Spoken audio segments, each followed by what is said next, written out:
Hi friends, this is Abdul Ghafoor and I am with you with a new lesson, Pedagogical Approaches, lesson 3. Today we'll be talking about the pedagogical approaches and the different phases of the learning and how these phases are different to each other. So let's see uh, the pedagogical approaches. So first of all, you can see on the slide, okay, these pedagogical approaches. I will give you some basic information about that, how these are the differences.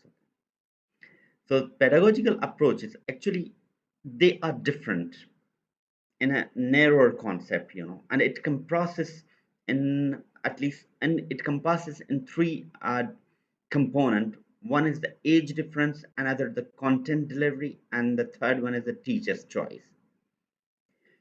So if you're gonna see, that each phase of the school, that they have the different strategies to each other. For example, how these pedagogical or the elements of the pedagogical approaches are different to each other. You can see here the four phases of the school: KG, phase 1, elementary, phase 2, middle, phase 3, high school, phase 3. Now, KG, elementary, middle, they have a different age group, and these age group having a different content. If they have a different content, they have a different standards, and if they have a different standards, they have a different content delivery. So it means they have a different teaching styles. So each phase of the school having a different content delivery, and who has to choice? It is the teacher's choice. So back to the previous, okay. Now you can see the pedagogical approaches. If you're going to discuss about the KG,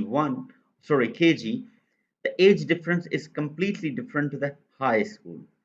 So it means we cannot apply the same teaching strategies to the high school as we offer into the KG. Similar to the middle school and elementary school, the content will be completely different. And who has to choose this one? It's a teacher's choice. So teaching styles, content delivery, it should be different, or it must be different, or it must be according the age level. So this is the difference, that what exactly we need. Okay, we need to apply or comply the different content, different age, uh, content delivery and the teaching style. So while you are planning and assessing, as a teacher, it's the teacher's responsibility to take care of these both components, and it should be aligned with the assessment should be aligned with the teaching approaches or curriculum mapping or guide, pacing guide. So here we'll go for the approaches now. The first approaches for a teacher or for the professional methodology is behaviorism. Now, behaviorism is a teacher-centered learning in which a teacher has to take the responsibility or lead the lesson, and he or she has the sole authority to continue or carry the learning. Teacher has to provide in this behavior all the instruction, and a student has to follow. So teacher decides what she wants to teach.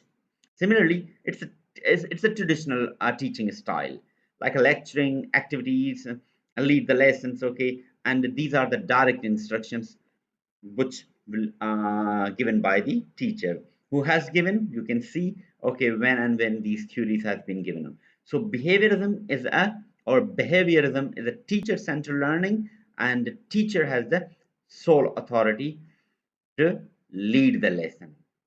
We'll move to the next approach, which is a constructivism. It is a student-centered learning. Simply, student has to take the responsibility of the learning. So, student takes the lead of the learning, how a teacher and a school support the learning. You can see here what are these, it's individual learning, we can say. Examples are that it can be a volunteer teacher, and he or she, flipped classroom, inquiry based learning, project based learning, case study, research, and fieldwork. These all are the individual learning in which students take the responsibility of the learning. Theory, you can check it here. It's who gave the theory. You can Google it as well as you know.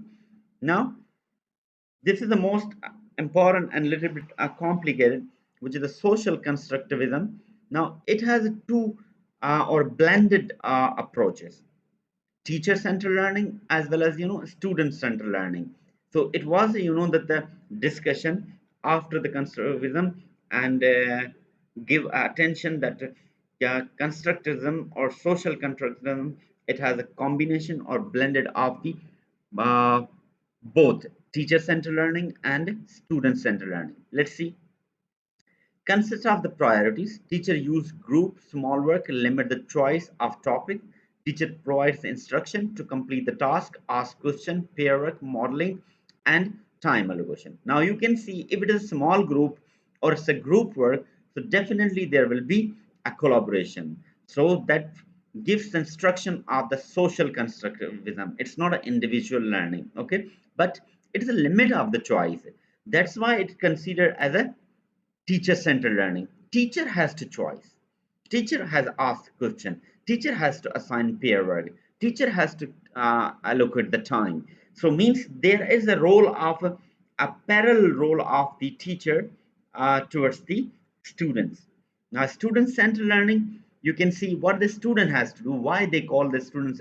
Students work according to instruction and take the responsibility of the learning within a group, and it's a collective efforts. Okay, so here teachers not keep asking and lecturing, student also taking the responsibility and completing what task has been assigned. For example, if they have been assigned a modeling or any project, okay, what the teacher has assigned the role, teacher allocated the time.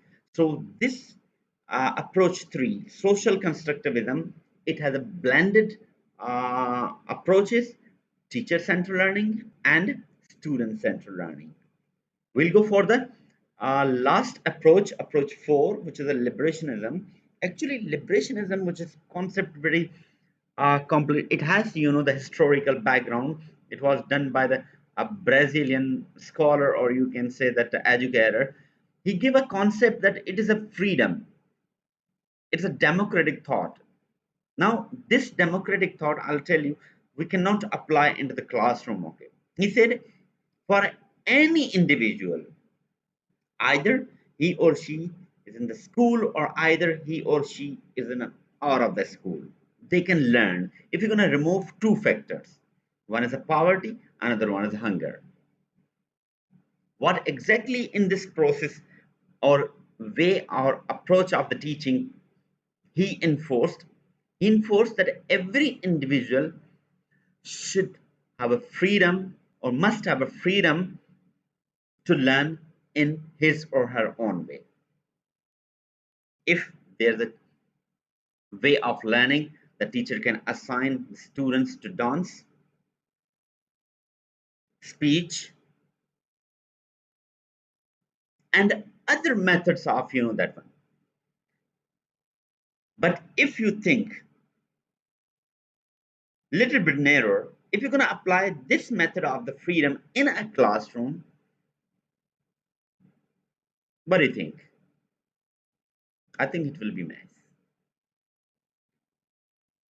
Classroom has certain rules and policies and procedure by school admin, stakeholders, state, that should be practices into the classroom. If you are providing a freedom or democratic concept into the classroom, that means the cultural, religious, and the value of the national values may be violated. So freedom concept, according to my opinion, it suits out of the class. It's a non-standardized method of teaching, but definitely learning takes place.